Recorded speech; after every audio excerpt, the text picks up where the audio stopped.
Hello, hello, hello, hello. So, not long ago, I found myself down the rabbit hole of trying to find Jane Austen esque, Pride and Prejudice like films on TV and on Netflix and elsewhere on BBC. And I came across a gold mine. Charlotte Bronte's Jane Eyre from, I believe it was the 2006 film adaptation. It was a four-part series, actually. It stars Ruth Wilson and Toby Stephens, and my gosh, I was so obsessed with it.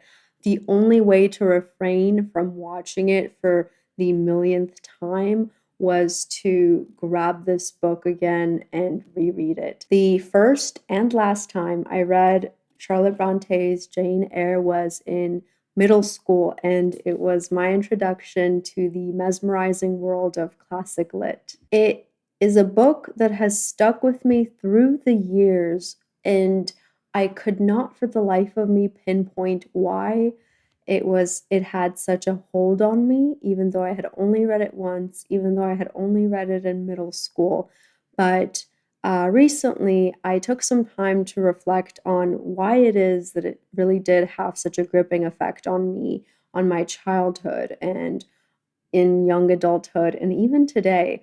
Part of it is because Charlotte Bronte intimates the story of Jane Eyre with a familiar first person voice. This is what Dr. Stevie Davis, who's the editor of this Penguin edition of the book, she notes that this is something that, quote, dissolves the reader's eye into the child's eye. For me, Jane Eyre's story is a story of not belonging. It's the story of really every immigrant who thrust between the familiar home and a new foreign home has known the pain of feeling neither here nor there. Someone who has sought in vain to build a sense of belonging without clarity really as to where, if anywhere. It's Jane Eyre's resilient spirit and a nod to her self-assertion that more than once pacified a friendless immigrant reader and explains much of why I was reserved and kept to myself as a kid growing up through culture shock and assimilation as an immigrant. Jane Eyre, at one point in the book, says,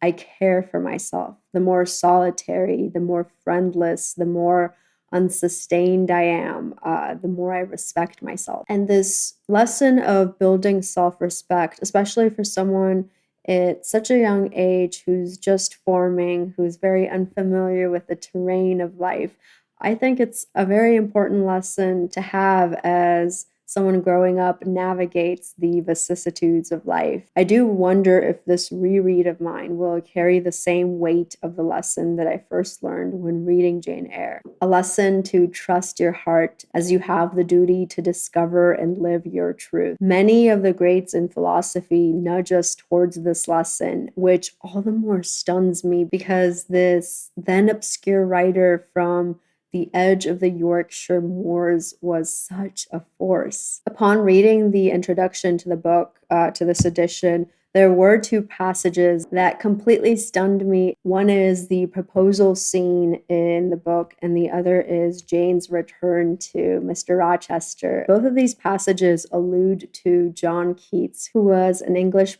poet from the generation of the Romantics. And to find out from the introduction of this book that Charlotte Bronte weaved the structure and the thematic elements of the poem into these two pivotal passages in the book was so surreal for me because here are two different writers, two favorites of, let's say, yours or mine, and to know that there's such interweaving involved in this intersection of poetry and fiction was such a lovely treat. The introduction to the book does mention how Rochester's melancholy is an emotive variation of John Keats's Ode to a Nightingale. For example, by this we mean when Charlotte Bronte writes, "Wind wandered away, away to an indefinite distance, it died. The nightingale's song was then the only voice of the hour." And if we compare this to John Keats's last stanza in the poem, Adieu, adieu, thy plaintive anthem fades, past the near meadows, over the still stream, up the hillside, and now 'tis buried deep in the next valley glades. Was it a vision or a waking dream? Fled is that music, do I wake or sleep? And when Jane returns to the blind Rochester, we have this exchange where Charlotte Bronte writes, "Who is it? What is it? Who speaks? Is it only a voice? It is a dream." And then we have more of, "Never will leave me," says the vision, "but I always woke and found it an empty mockery. Gentle, soft dream, nestling in my arms now, you will fly too, as your sisters have all fled before you. But kiss me before you go, embrace me, Jane." I hope you ease into the day or the evening, and that you do so graceful to your bodies, gracious to your mind, grateful to your beating heart. And with that, I'm sending you lots of love, and I hope you enjoyed this video. If you did, please like, comment, subscribe, and I will catch you next time.